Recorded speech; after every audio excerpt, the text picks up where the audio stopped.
Você já sentiu aquele nó na garganta, daquele peso no peito quando finalmente encontra a coragem de dizer não para alguém que sempre controlou sua vida? Eu vivi 32 anos obedecendo cada ordem, cada sugestão, cada desejo da minha família. 32 anos sem nunca ter experimentado o gosto amargo da palavra não saindo da minha boca em direção ao meu pai.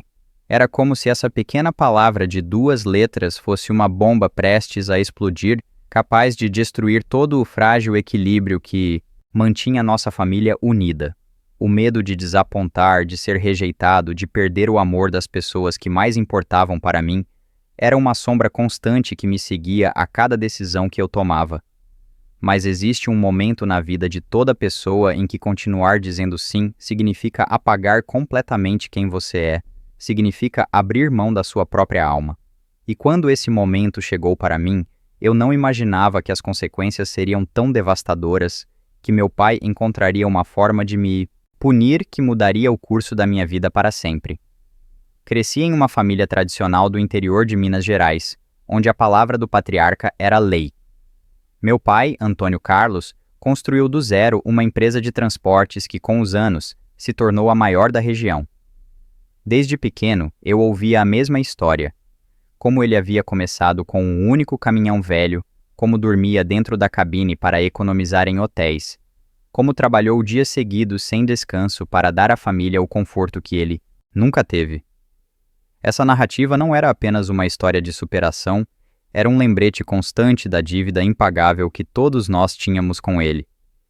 Nossa casa era a maior da cidade, com 6 quartos, piscina e uma vista privilegiada para a serra. Para os moradores locais, éramos o exemplo de sucesso, a família perfeita. Meu pai fazia questão de manter essa imagem imaculada.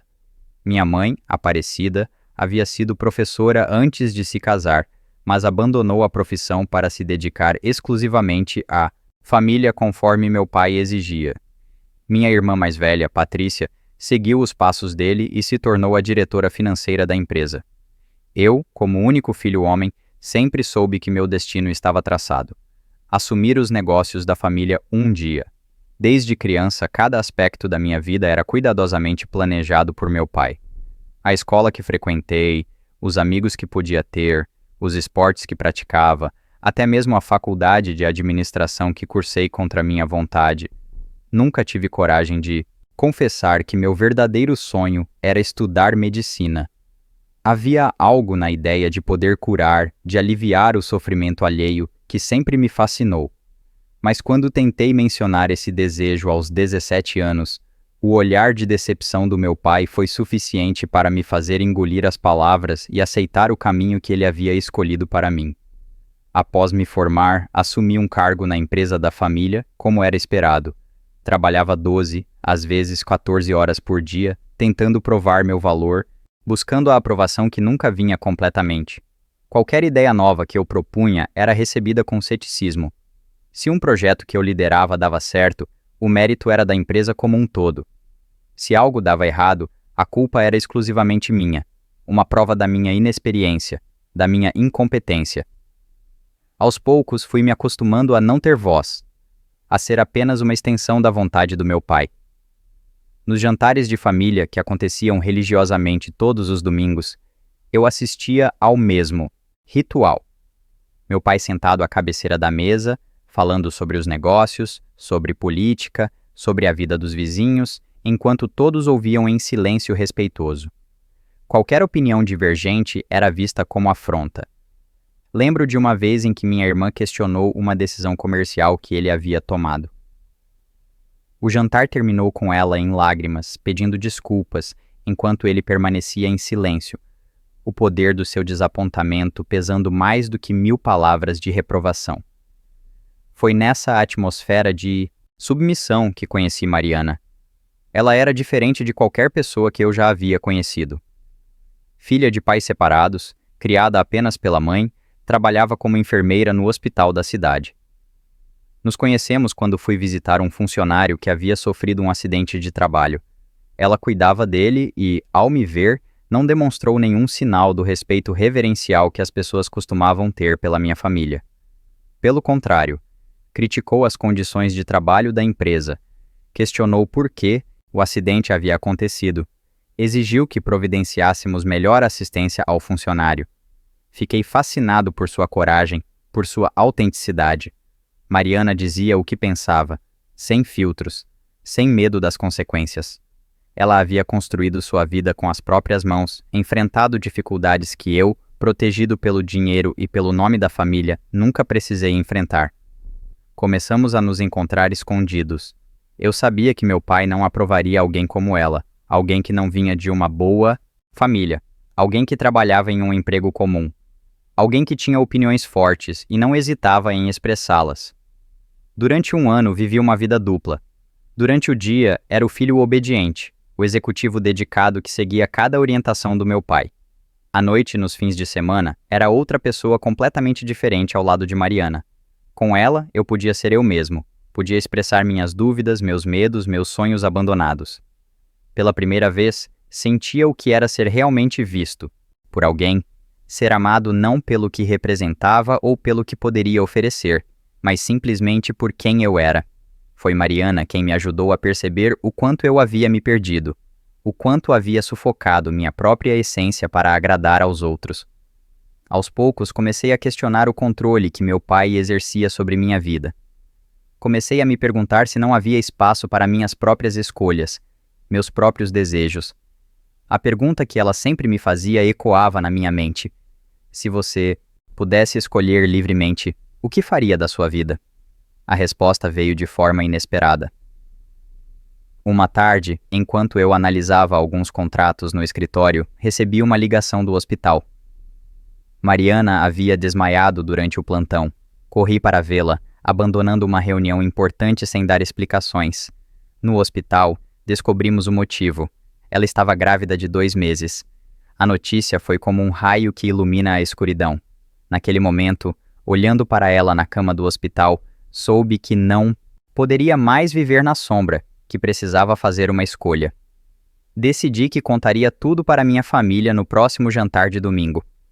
Durante a semana, ensaiei mentalmente o que diria, como explicaria meu relacionamento com Mariana, a gravidez, meu desejo de assumir uma vida independente. Imaginei todos os cenários possíveis, desde a aceitação relutante até a rejeição total. O que não imaginei foi o que realmente aconteceu. No domingo, cheguei mais cedo para o jantar, determinado a falar com meu pai antes que todos chegassem. Ele estava no escritório, como sempre, revisando alguns documentos. Quando entrei, ele mal levantou os olhos. Sentei na cadeira à sua frente, as mãos trêmulas, o coração batendo tão forte que eu tinha certeza que ele podia ouvir. Comecei falando sobre Mariana, sobre como nos conhecemos, sobre o quanto ela significava para mim. Ele continuou em silêncio, o rosto impassível. Então, respirei fundo e contei sobre a gravidez, sobre meu desejo de casar com ela, de talvez buscar uma vida diferente, longe da empresa, longe daquela cidade. Foi quando ele finalmente olhou para mim. Não havia raiva em seus olhos, o que de certa forma era ainda mais assustador. Havia apenas uma frieza calculada, uma determinação que eu conhecia bem. Ele se levantou, caminhou até a janela e ficou de costas para mim enquanto falava. Sua voz era calma, controlada. Ele disse que já sabia sobre Mariana há meses, que tinha pessoas me seguindo, relatando cada passo que eu dava. Disse que estava apenas esperando que eu cansasse daquela aventura e voltasse a me concentrar no que realmente importava: a família, a empresa, o legado que ele havia construído. Então veio o ultimato. Eu tinha 2 escolhas: terminar com Mariana imediatamente e assumir de vez meu papel na empresa, ou ser deserdado, perder não apenas o direito à fortuna da família, mas também meu emprego, meu lugar naquela casa, meu próprio sobrenome. Se eu escolhesse Mariana, ele garantiu que eu nunca mais conseguiria trabalhar em lugar nenhum naquela região. Ele usaria sua influência para fechar todas as portas para mim. As palavras dele me atingiram como golpes físicos. Eu sabia que meu pai era um homem duro, mas nunca imaginei que ele seria capaz de tal crueldade. Naquele momento, algo dentro de mim se quebrou e, ao mesmo tempo, algo novo começou a nascer. Pela primeira vez na vida, enxerguei com clareza o que aquela dinâmica familiar realmente era. Não amor, mas controle. Não proteção, mas prisão. Vou pausar nossa história por um momento porque sei que muitos de vocês estão sentindo agora mesmo aquele aperto no peito que eu senti naquele dia. Aquela sensação de estar encurralado entre sua própria felicidade e as expectativas esmagadoras da família. Você já se viu forçado a escolher entre ser quem você realmente é e manter a paz familiar? Já sentiu o peso de decepcionar pessoas que sempre direcionaram sua vida? Por favor, compartilhe nos comentários. Pode começar escrevendo algo, como eu tive que escolher entre, ou minha família esperava que eu. Cada comentário seu pode mostrar a alguém que está passando por uma situação semelhante que não está sozinho nessa jornada difícil. Às vezes, saber que outros enfrentaram os mesmos dilemas e sobreviveram é o primeiro passo para encontrar coragem para fazer as escolhas certas para si mesmo. Agora, vamos continuar nossa história e descobrir o que aconteceu depois daquele momento decisivo. Olhei para meu pai, ainda de costas para mim, a postura rígida, os ombros erguidos em uma demonstração de poder inquestionável. As palavras saíram da minha boca quase sem que eu percebesse. Não. Pela primeira vez na minha vida, disse não ao meu pai, não ao controle, não às ameaças, não à vida que ele havia planejado para mim. Disse que amava Mariana, que assumiria meu filho, que construiria meu próprio caminho, mesmo que isso significasse recomeçar do zero. O silêncio que se seguiu foi ensurdecedor. Ele se virou lentamente, o rosto uma máscara de incredulidade. Não acreditava que eu realmente havia desafiado sua autoridade. Perguntou se eu tinha noção do que estava jogando fora, se eu realmente achava que poderia sobreviver sem o apoio da família, sem o dinheiro que sempre havia me sustentado. Respondi que preferia viver em paz comigo mesmo do que em uma prisão dourada. Antes que a discussão pudesse continuar, ouvimos vozes vindas da sala de jantar. O resto da família havia chegado. Meu pai ajustou a gravata, compôs o rosto em sua expressão habitual de controle e disse que conversaríamos depois. Durante o jantar, ele agiu como se nada tivesse acontecido, falando sobre os negócios, sobre a expansão da empresa, sobre o futuro que havia planejado para todos nós. Observei minha mãe assentindo a cada palavra, minha irmã tomando notas mentais de suas instruções. Vi com clareza o que eu havia sido durante toda a minha vida. Não um filho, mas uma peça em seu jogo de xadrez, um instrumento para realizar suas ambições. Quando o jantar terminou, subi até meu quarto e comecei a arrumar minhas coisas. Não havia muito que realmente me pertencesse naquela casa. Roupas, alguns livros, objetos pessoais que cabiam em 2 malas. Enquanto arrumava, minha mãe entrou no quarto. Ela havia percebido que algo estava errado. Contei a verdade sobre Mariana, sobre o bebê, sobre minha decisão de partir. Esperava raiva, decepção, talvez até súplicas para que eu reconsiderasse. O que não esperava eram as lágrimas, silenciosas que escorreram pelo rosto dela e suas palavras sussurradas. Eu queria ter tido sua coragem quando era jovem. Foi a primeira vez que vi minha mãe como uma pessoa real, com desejos e arrependimentos próprios, não apenas como a esposa perfeita do empresário bem-sucedido. Ela me contou que havia sonhado em ser escritora, que abandonou não apenas a carreira de professora, mas também um manuscrito quase terminado quando se casou com meu pai. Disse que no início acreditava que estava apenas adiando seus sonhos que um dia retomaria a escrita, mas os anos passaram e ela foi se perdendo cada vez mais nas expectativas dos outros, esquecendo quem realmente era ou o que desejava. Suas palavras foram tanto uma bênção quanto um alerta. Uma bênção porque pela primeira vez senti que alguém na minha família realmente me entendia. Um alerta porque vi nela o que eu poderia me tornar se continuasse cedendo, se continuasse dizendo sim quando meu coração gritava não. Ela me abraçou antes de sair, um abraço diferente de todos os outros que já havíamos compartilhado, um abraço de igual para igual, de 2 pessoas que finalmente se enxergavam de verdade. Na manhã seguinte, com minhas malas prontas, desci para enfrentar meu pai uma última vez. Ele estava no escritório, como sempre, mas algo havia mudado. Havia pastas e documentos espalhados pela mesa, e ele parecia ter envelhecido 10 anos em uma única noite. Quando entrei, ele não demonstrou surpresa ao ver minhas malas. Em vez de continuar com as ameaças da noite anterior, ele empurrou uma pasta em minha direção. Era um arquivo completo sobre Mariana. Havia fotos dela com outros homens, antes de me conhecer.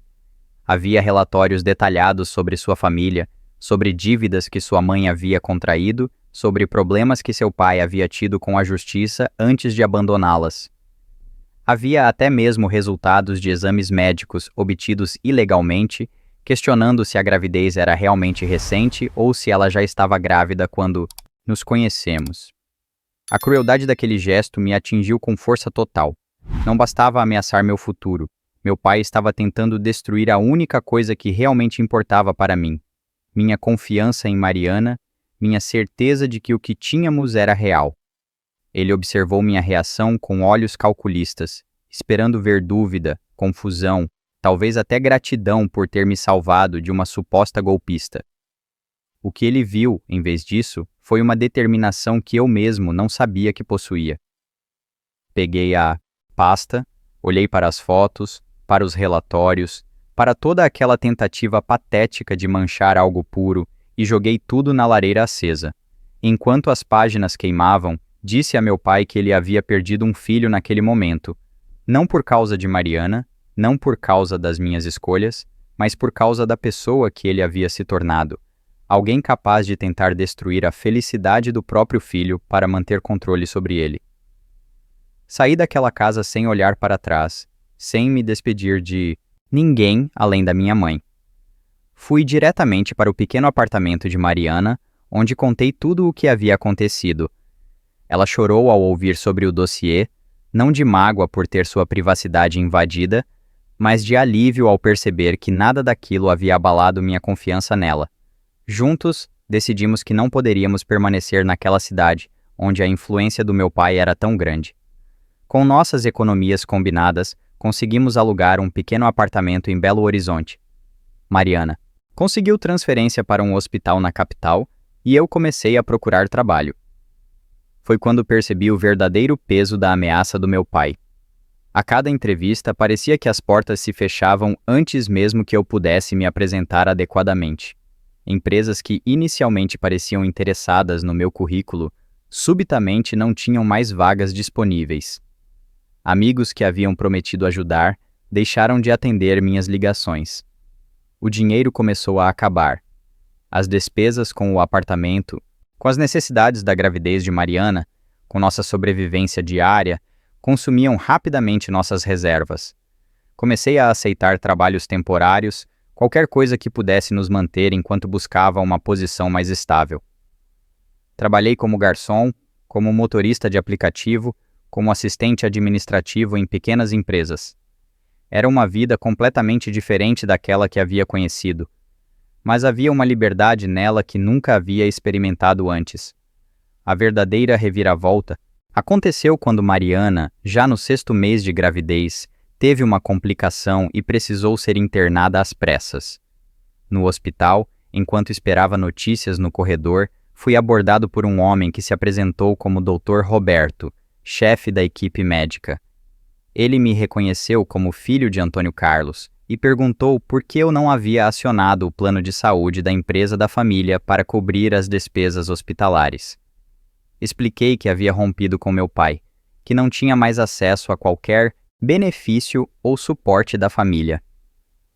Em vez da reação de julgamento que eu esperava, ele pareceu genuinamente intrigado. Perguntou sobre minha formação, meus interesses.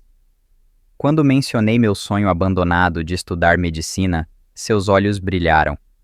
Contou que estava desenvolvendo um projeto de gestão hospitalar que combinava conhecimentos médicos com administrativos e que alguém com minha formação em administração e interesse pela área médica seria perfeito para a equipe. A princípio, suspeitei que fosse algum tipo de armadilha, mais uma manifestação da influência do meu pai tentando me humilhar ou me fazer voltar para casa derrotado. Mas nos dias que se seguiram, enquanto Mariana se recuperava no hospital, conversei mais com o Dr. Roberto e percebi que sua oferta era genuína. Ele havia conhecido meu pai anos antes e nunca havia simpatizado com seus métodos de negócios. De certa forma, me oferecer aquela oportunidade era também uma forma de afrontar o poder que meu pai tentava exercer sobre a cidade. Aceitei o trabalho e, pela primeira vez, senti que estava no caminho certo. O projeto combinava minha experiência administrativa com minha paixão pela área da saúde.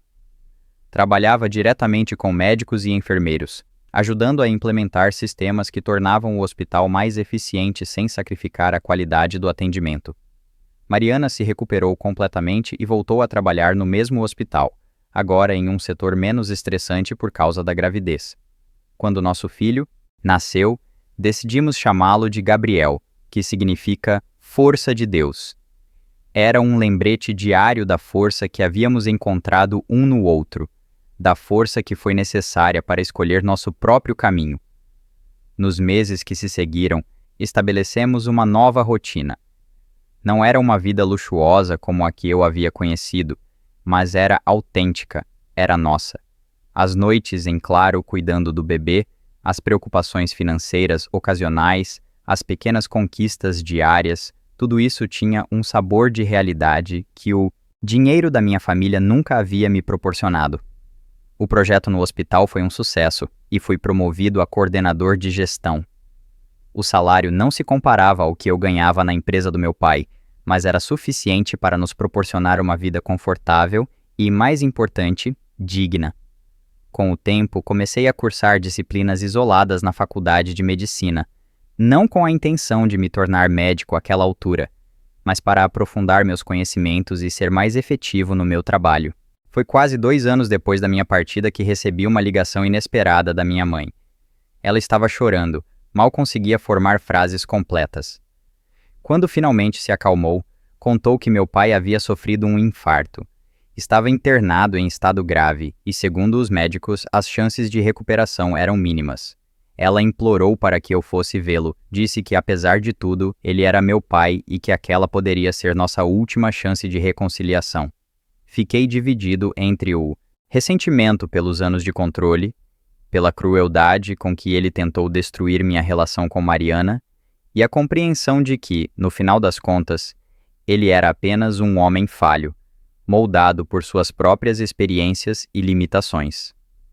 Conversei com Mariana, que me surpreendeu ao dizer que deveríamos ir todos, incluindo Gabriel, que agora estava com quase 2 anos e nunca havia conhecido o avô. A viagem de volta à cidade natal foi surreal. As ruas, as casas, os rostos conhecidos, tudo parecia, ao mesmo tempo familiar e estranho, como um sonho do qual havia acordado há muito tempo. Quando chegamos ao hospital, minha mãe nos recebeu no saguão. Ela parecia menor, mais frágil, mas havia uma luz em seus olhos que não existia antes. Abraçou Mariana como se fosse uma filha, pegou Gabriel no colo com lágrimas nos olhos, dizendo repetidamente como ele se parecia comigo quando bebê. Minha irmã, Patrícia, estava no corredor em frente ao quarto do meu pai. Nosso encontro foi tenso a princípio. Ela havia assumido completamente o comando da empresa na ausência do meu pai e, de certa forma, havia se tornado uma versão feminina dele. Firme, controladora, completamente dedicada ao trabalho. Mas quando viu Gabriel, algo nela pareceu suavizar. Ela contou que havia se divorciado recentemente, que o casamento não havia resistido às pressões do trabalho, às expectativas que ela mesma havia interiorizado. Quando finalmente entrei no quarto do meu pai, fui atingido pela visão dele naquela cama de hospital. O homem que eu lembrava como uma figura imponente, quase mitológica, estava reduzido a um corpo frágil conectado a máquinas. Seu rosto estava pálido, marcado por tubos e fios. Respirava com dificuldade, mesmo com a ajuda de aparelhos. Por um momento, tudo o que senti foi uma profunda tristeza por tudo o que poderia ter sido diferente, por todos os momentos que perdemos presos em nossos próprios orgulhos e medos.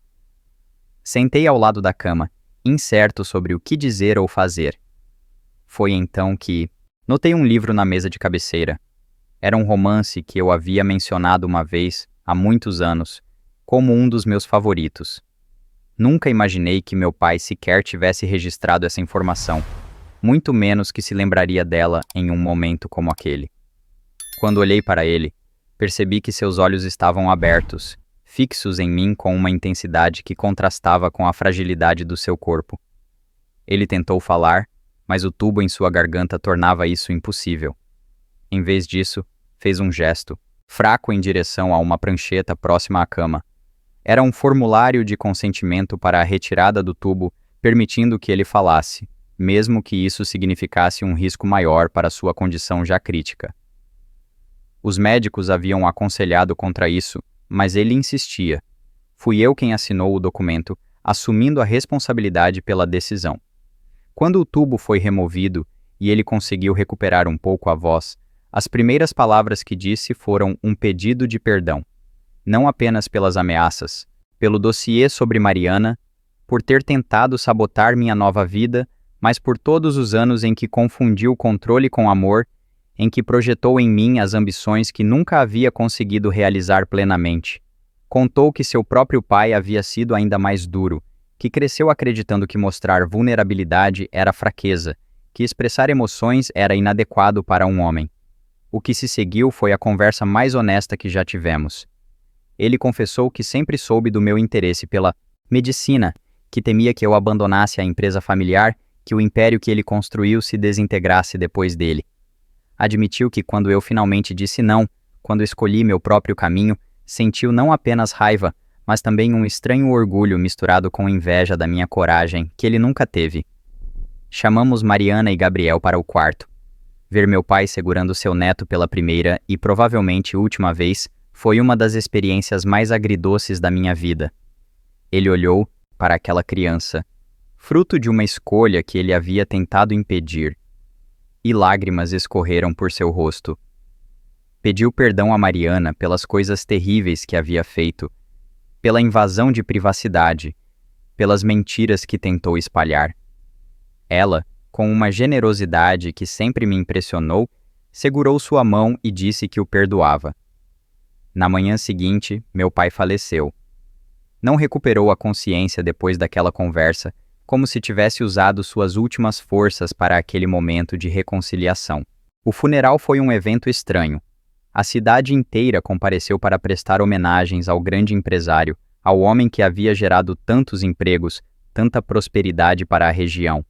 Mas poucos realmente o conheciam como pessoa, com suas complexidades, suas falhas, seus arrependimentos tardios. Durante a leitura do testamento, veio a última surpresa. Meu pai havia modificado seu testamento logo após minha partida, não para me deserdar como havia ameaçado, mas para dividir seus bens de forma diferente do que sempre havia planejado. A empresa ficaria sob o comando de Patrícia, que já a administrava na prática. Minha mãe receberia uma pensão generosa e a casa onde viveram. E eu, para minha completa surpresa, recebi um fundo específico destinado a financiar meus estudos em medicina, se eu ainda desejasse segui-los, ou para qualquer outro propósito que eu escolhesse. Junto com o testamento, havia uma carta endereçada a mim. Nela, meu pai explicava que minha partida o havia forçado a confrontar verdades sobre si mesmo que ele passou a vida inteira evitando. Que, aos poucos, começou a questionar as certezas que sempre guiaram suas ações, a perceber o preço que havia pago e feito outros pagarem por sua obstinação. Que acompanhou de longe minha nova vida, não para sabotar, como inicialmente pretendia, mas para garantir que eu estivesse bem, que estivesse seguro, que estivesse feliz. A carta terminava com um pedido: que eu não cometesse os mesmos erros, que não confundisse rigidez com força, controle com amor, que ensinasse Gabriel a ser quem ele quisesse ser, não quem os outros esperavam que fosse. Que lembrasse que dizer não havia sido meu primeiro ato de verdadeira coragem, e que essa coragem era o verdadeiro legado que ele gostaria de ter deixado, não empresas ou dinheiro. Nos anos que se seguiram, muitas coisas mudaram. Usei o fundo deixado por meu pai para finalmente cursar medicina, realizando o sonho que havia adiado por tanto tempo. Mariana e eu tivemos mais um filho, uma menina que chamamos de Esperança, porque foi isso que aprendemos a cultivar, mesmo nos momentos mais difíceis. Minha mãe retomou a escrita e, aos 65 anos, publicou seu primeiro romance, que surpreendentemente se tornou um sucesso. Patrícia transformou a empresa, implementando políticas mais humanas para os funcionários, investindo em programas sociais para a comunidade. Nosso relacionamento se reconstruiu lentamente e ela se tornou uma tia presente na vida dos meus filhos, uma amiga com quem podia contar. A vida não foi perfeita, é claro. Houve dificuldades, conflitos, momentos de dúvida, mas havia uma autenticidade que só é possível quando vivemos de acordo com nossa verdade mais profunda. A lição mais valiosa que aprendi e que tento passar para meus filhos todos os dias é que dizer não é um ato de rebeldia ou de desrespeito. É muitas vezes o ato mais corajoso de autocuidado e de honestidade que podemos realizar. Que estabelecer limites, mesmo com aqueles que amamos profundamente, não significa amá-los menos, mas amar a nós mesmos o suficiente para sermos verdadeiros. Que o verdadeiro amor, seja familiar ou romântico, nunca exige que desistamos de quem realmente somos. Se esta história tocou seu coração, ou se você está enfrentando um desafio semelhante agora, saiba que você não está sozinho nessa jornada. Aqui neste canal, compartilhamos histórias reais que mostram que, mesmo nos momentos mais difíceis, sempre existe um caminho para a autenticidade e para o amor verdadeiro. Nossos inscritos frequentemente me escrevem dizendo como essas narrativas trouxeram um novo olhar para suas próprias lutas com relacionamentos familiares e autoafirmação. Se você sentir que estas histórias podem trazer um pouco de clareza para seus dias, considere se inscrever. A cada semana trazemos uma nova história que pode ser exatamente o que você precisa ouvir naquele momento. Estamos juntos nessa caminhada, um passo de cada vez, aprendendo a dizer sim para nós mesmos antes de dizer sim para os outros. Obrigado por estar aqui hoje, e lembre-se, sua voz importa, suas escolhas importam, você importa.